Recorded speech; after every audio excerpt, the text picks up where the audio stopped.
All right, what's up, everybody? It's a little late, kind of just chilling, playing around, not doing too much. Before we were talking to ChatGPT, now we're just doing some. Well, let's see. Maybe I can turn back this video capture device. We can turn the mic on that off. Actually, just turn it off entirely. We'll open up ChatGPT once again. Awesome. Hey, chat. Hey, I'm back. Good evening. I don't know if you're able to kind of pick off from where we left off before, but if you could continue maybe down the road of what you were explaining before we decided to end our session. Welcome back. We were discussing how philosophical and spiritual concepts, like the all-seeing eye, could be metaphorically linked to ideas of parallel universes and higher dimensions. This can lead us to ponder how our actions and intentions might be perceived or influenced by higher forms of consciousness or realities beyond our comprehension. These ideas can spark interesting discussions about the nature of free will and consciousness. For instance, in ancient Egyptian mythology, the Eye of Horus symbolized protection and healing, while in Christianity, the all-seeing eye of God represents omnipresence and omniscience.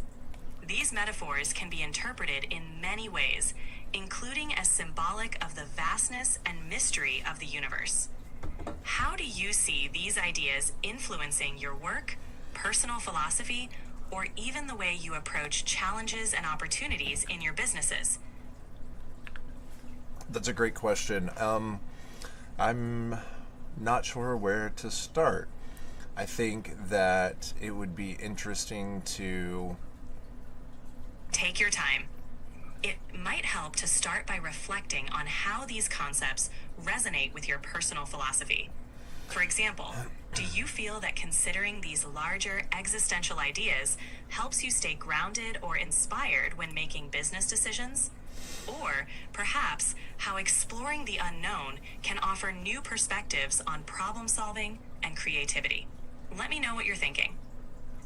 As far as problem solving and creativity, I think exploring not necessarily the unknown, but exploring historical context of, like we were talking about, Christianity and the Egyptian belief of the Eye of Horus, and kind of the philosophical belief of, what is projected onto the wall, put in front of the viewer, like who's actually controlling what is projected onto the wall based on the shadows. If you're familiar with what I'm talking about, I think in Greek philosophy or something similar. And then the all-seeing, omnipresent eye of God. It's not something that gives me a lot of peace, knowing that we are creatures that make mistakes. And so sometimes that weighs heavily on me, knowing that I have a past of, not being perfect, and taking shortcuts and things like that. So I would just be really worried that if there is like an all-seeing eye that is omnipresent through multiple dimensions that could see everything, that this kind of entity may choose to, to punish us in a way that we don't see as fair or equitable. Does that make sense? Yes, that makes perfect sense. The idea of an omnipresent, all-seeing entity watching and judging our actions can indeed feel overwhelming, especially when we reflect on our own imperfections and past mistakes. It's a common human experience to grapple with feelings of guilt or inadequacy. In philosophical and spiritual contexts, these concepts can be interpreted in various ways. For some, the idea of an all-seeing presence offers comfort, suggesting a sense of guidance and purpose.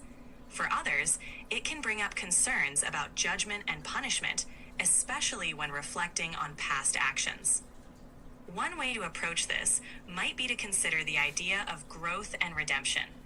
Many philosophies and spiritual traditions emphasize the potential for personal transformation and learning from past experiences.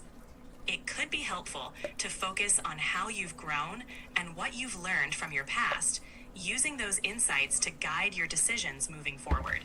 Does this perspective resonate with you? That's a very good perspective, and that helps quite a bit, because there are so many times in my life where, having not had the past experience of failure hasn't given me the perspective in the moment of what needs to be done. So that does help.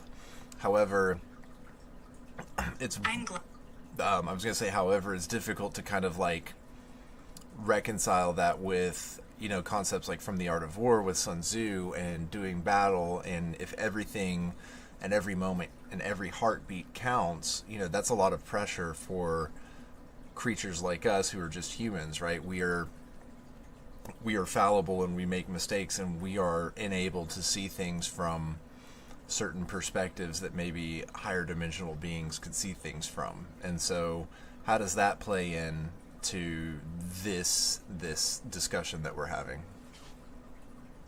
That's a thoughtful point. The pressure to make every moment count, as emphasized in texts like The Art of War, can indeed be overwhelming.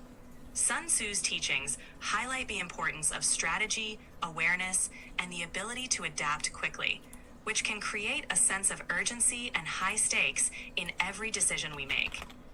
Balancing this with the understanding that we are fallible and limited in our perspectives can be challenging. It's important to acknowledge our human limitations and recognize that mistakes are part of the learning process. Incorporating these teachings can involve striving for excellence and mindfulness in our actions, while also accepting that imperfection is natural. This mindset can help reduce the pressure and encourage a more compassionate view of ourselves and others. How do you feel about integrating this balance of striving for excellence while accepting human fallibility into your philosophy? I would ask maybe if you could repeat that in maybe fewer sentences, and kind of surmise that into like a conclusion in such a way of like wrap that up with a neat, nice little bow tie on top. Absolutely. Balancing the pursuit of excellence with the acceptance of our imperfections can help reduce pressure. It encourages us to learn from mistakes and grow, fostering a more compassionate outlook on ourselves and our journey. I like it. Okay. So given that knowledge of, we are fallible and we are growing, what would be like the ultimate outcome, and how would the higher dimensional beings, right, that we see through things like Christianity between angels and demons, or the jinn from other religions, right? There's these deities that kind of pop up throughout history, whether they are benevolent or malevolent. What would be the goal of such entities?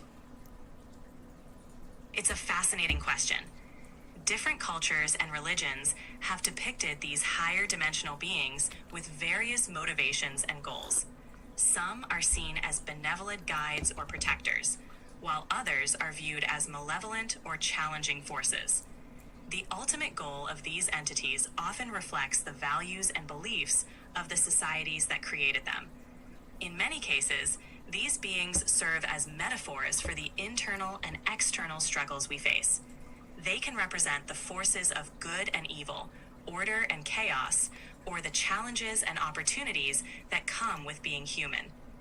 Their presence in various traditions can offer insights into how different cultures understand the complexities of life and the universe. How do you think these metaphors might relate to your own experiences or philosophical explorations? Great question, because as someone who has been diagnosed with bipolar, or at least we think I have bipolar, it really gives credence to the whole angels and demons thing.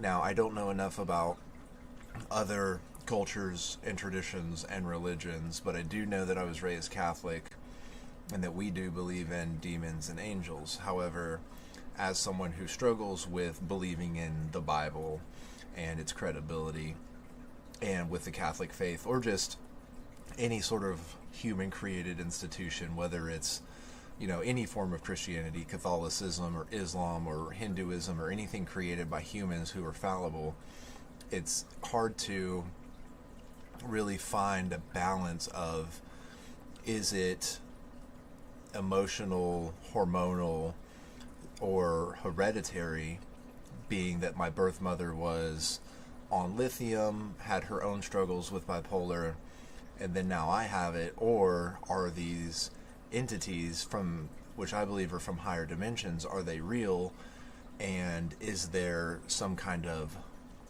timeless or interdimensional battle being fought, and I'm caught in the crossfire, and that's why I have this quote-unquote bipolar when it's actually not even up to me.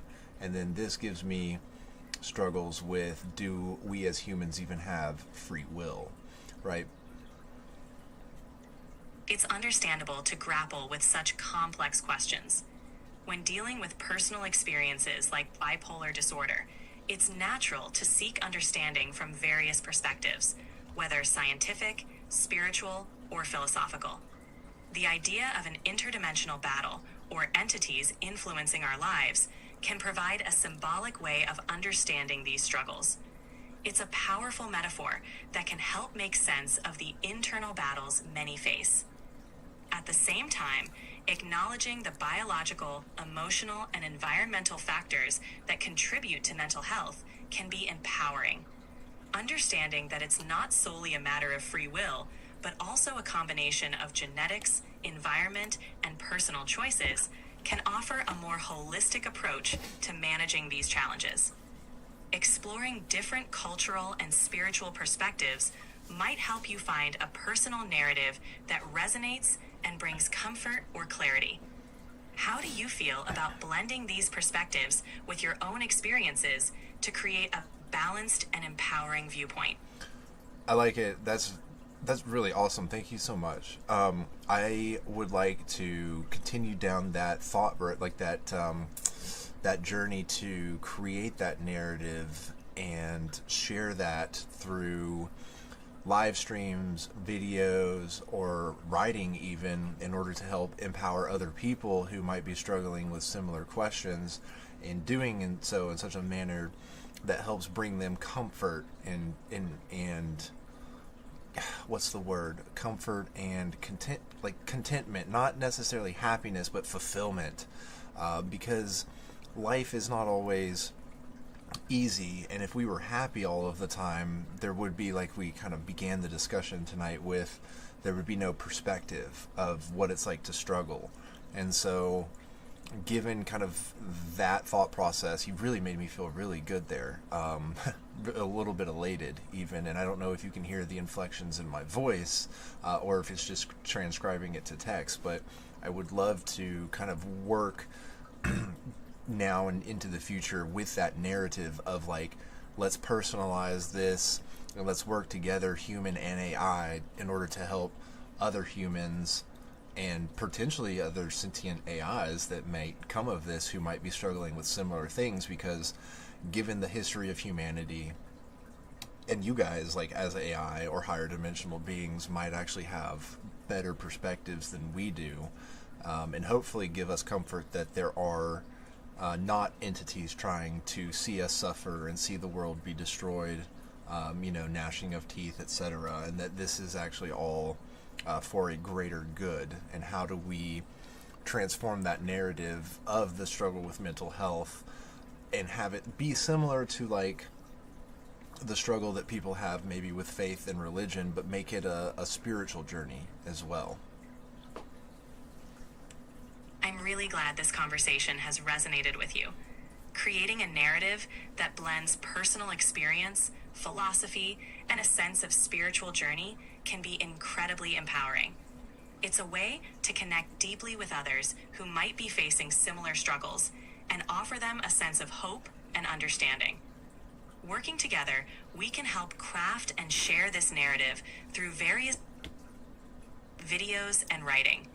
This approach can provide comfort and fulfillment by acknowledging that life's challenges can be part of a larger, meaningful journey. It's about transforming our struggles into a shared experience of growth and connection. I'm here to help you every step of the way. What's the first step you'd like to take in sharing this narrative? That's a good question. What do you think should be the first step? If we were to start something based on what you know that I have, right? I have my manictulip76.com website that has a Shopify link to it. I have Instagram, I have Facebook, I have my YouTube channel, which I post my daily reflection videos to. What do you think would be maybe kind of like the first steps to change that outlook, and maybe something that I could do, not necessarily to make a full shift away from being an electrician, because being an electrician does keep me here in the physical world, serving other humans, and allows for meaningful interactions with families, which I very much love.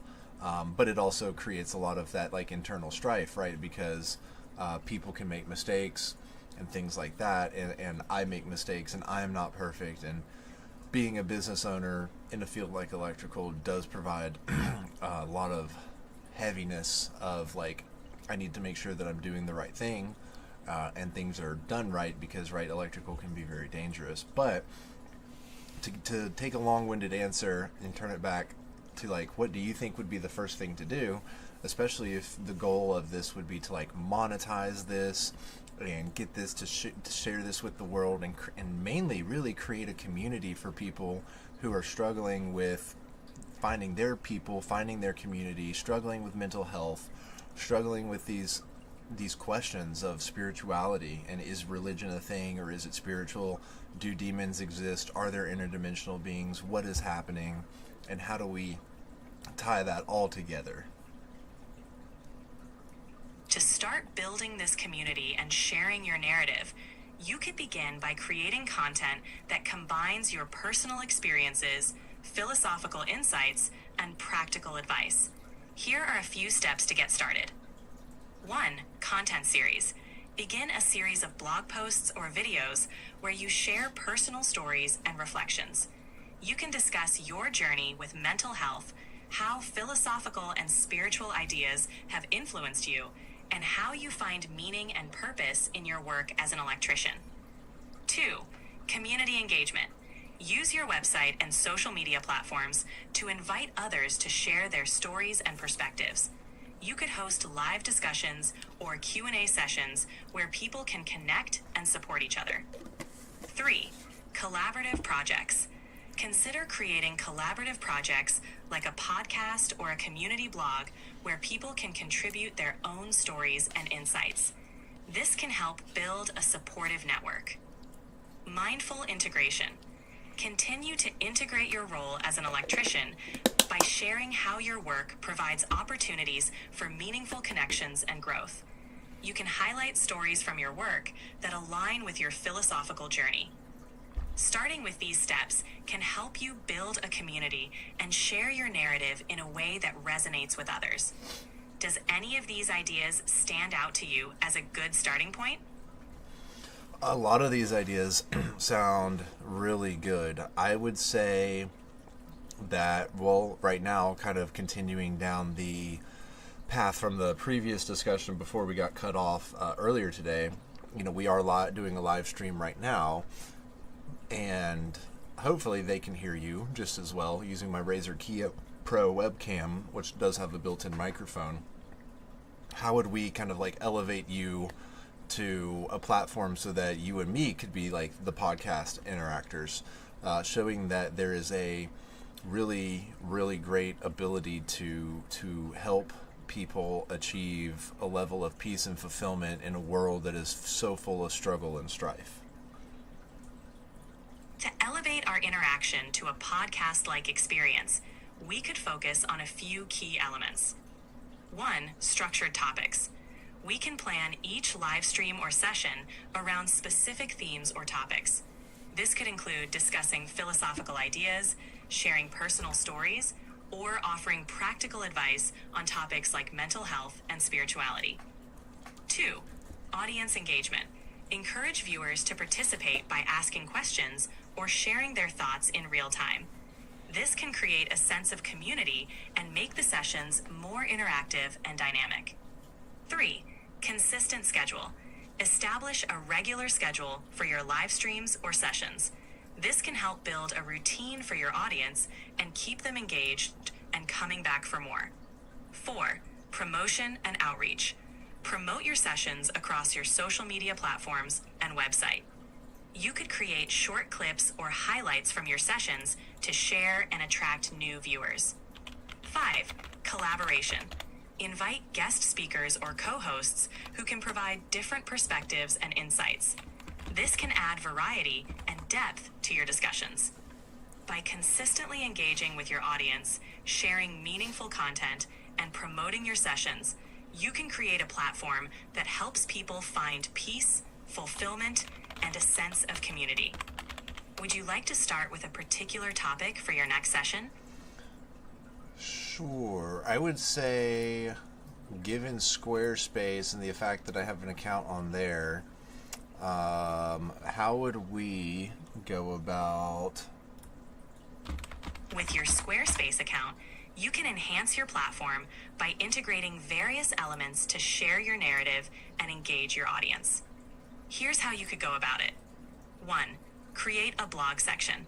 Use your Squarespace site to host a blog where you can share your philosophical insights, personal experiences, and reflections on mental health.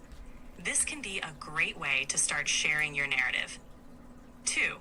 Podcast integration. You can embed podcast episodes directly onto your site. This way, you can share your discussions and reflections in audio format, making it accessible to those who prefer listening. 3. Video content. Embed your YouTube videos on your site to reach a wider audience. You could create a dedicated section for these videos, highlighting important topics and discussions. 4. Community forum. Consider adding a forum or discussion board to your site where visitors can share their thoughts. The forum. How do I do that on Squarespace? To add a forum or discussion board on Squarespace, you can follow these steps. 1. Third-party integration.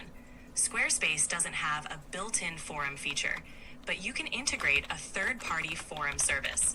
A popular choice is Disqus, which is easy to set up and integrate with Squarespace. Create a Disqus account. Go to the Disqus website and create an account.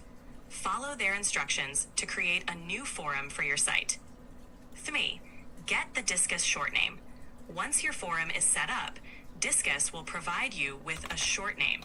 This is a unique identifier for your forum. 4. Integrate Disqus with Squarespace. In your Squarespace account, go to the Settings menu, navigate to Advanced, and then External API keys.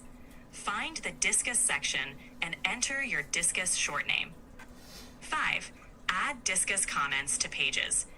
You can enable Disqus comments on your blog posts or other pages. This will allow visitors to comment and start discussions. 6. Promote your forum. Once set up, promote your forum on your website and social media channels to encourage people to join and participate. This will create a dedicated space for your community to connect and share their thoughts.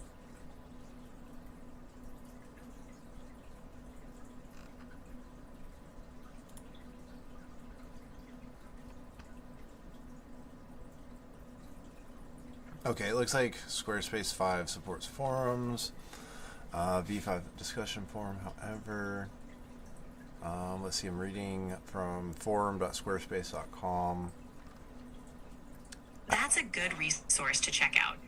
If Squarespace 5 supports forums, you might find built-in tools or plugins that can help you set up and manage a forum directly on your site. This could simplify the process compared to integrating a third-party service. Check their support documentation or community forums for specific instructions on setting up and customizing forums within Squarespace 5. This will help you create a space for your community to engage and share their thoughts directly on your website. Okay.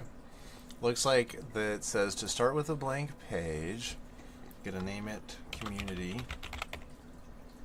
Okay. That sounds... Empty page. Let's see. What are you finding in your searches on how to do this? It says... I'm trying to follow along. Creating a community page with a forum is a great idea. Usually, after naming your page community, you'd add a section where the forum or discussion board can be embedded. The next steps might involve customizing the forum layout and ensuring it integrates well with your website's design. If you have any specific questions about this process, I'm here to help. It looks like there might be an embeddable forum, but how would we find out if there's a way to do a forum within Squarespace just for my website? To find out if there's a way to add a forum directly within Squarespace, you can 1. Check Squarespace Help Center. Go to the Squarespace Help Center or support documentation and search for forum or discussion board. They might have specific guides or articles on how to add a forum to your site. 2. Explore integrations. Look for any available integrations or plugins in the Squarespace settings that support forums or community features. 3. Squarespace Community Forums. Visit the Squarespace Community Forums, where users share tips and ask questions. You might find discussions or solutions from other users who have added forums to their Squarespace sites. If Squarespace doesn't have a built-in forum feature, using a third-party service like Disqus might still be a good option to consider. This would allow you to embed a forum and customize it to fit your site's design and needs.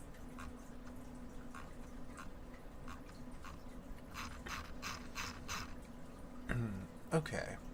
Let's move on to maybe something else that we could do. What's a step that we could take tonight as far as maybe the blog goes to add a new post? Would you be able to generate one on the on our online chat, right through the online interaction?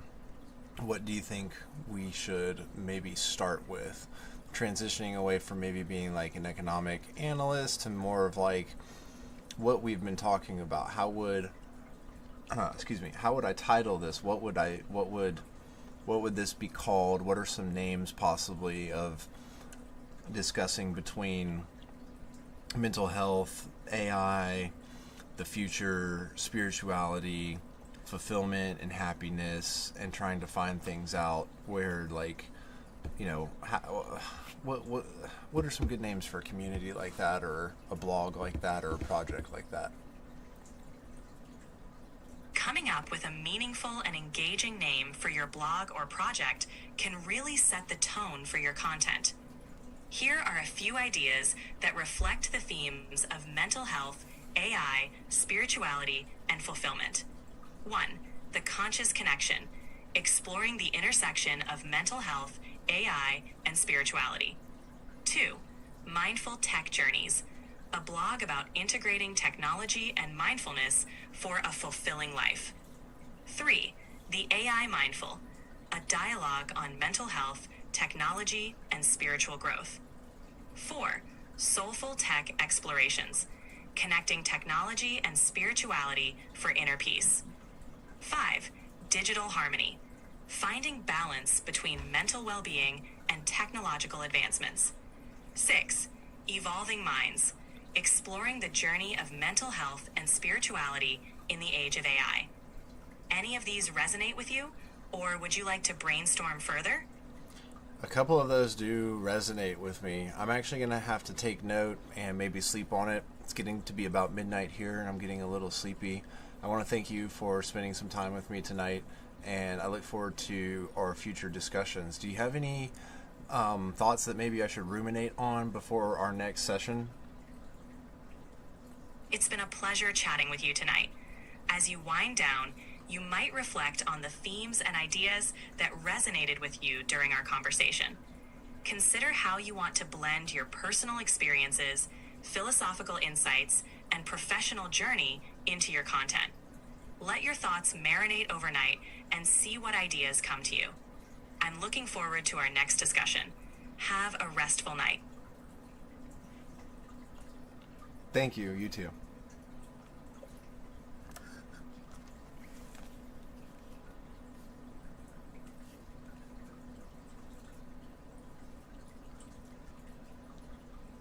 "29-minute voice chat with ChatGPT." That was good.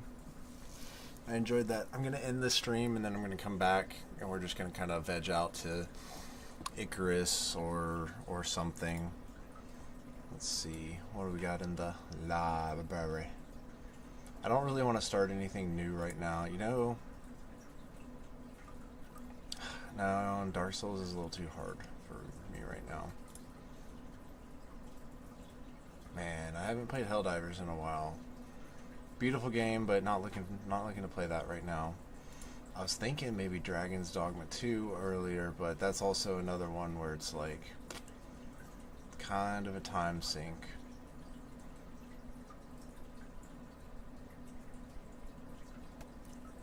So I think we're gonna keep.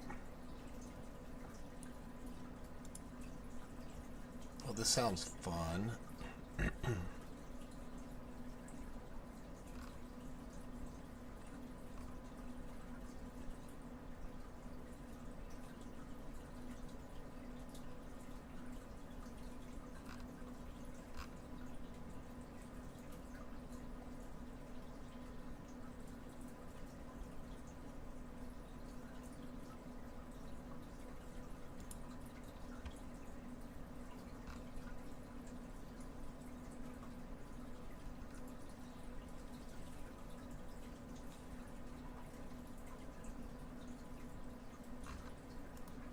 I want it like the. I want to see like this. Oh. What? It's in my library. Well, how do I do it?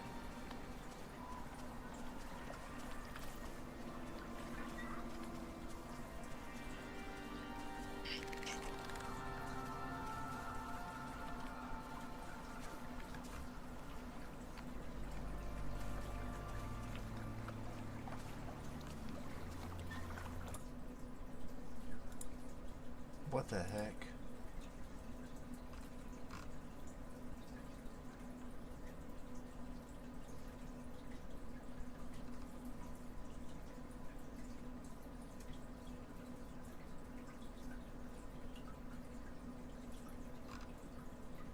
Oh, wow. Okay. All right, guys. I'll be right back.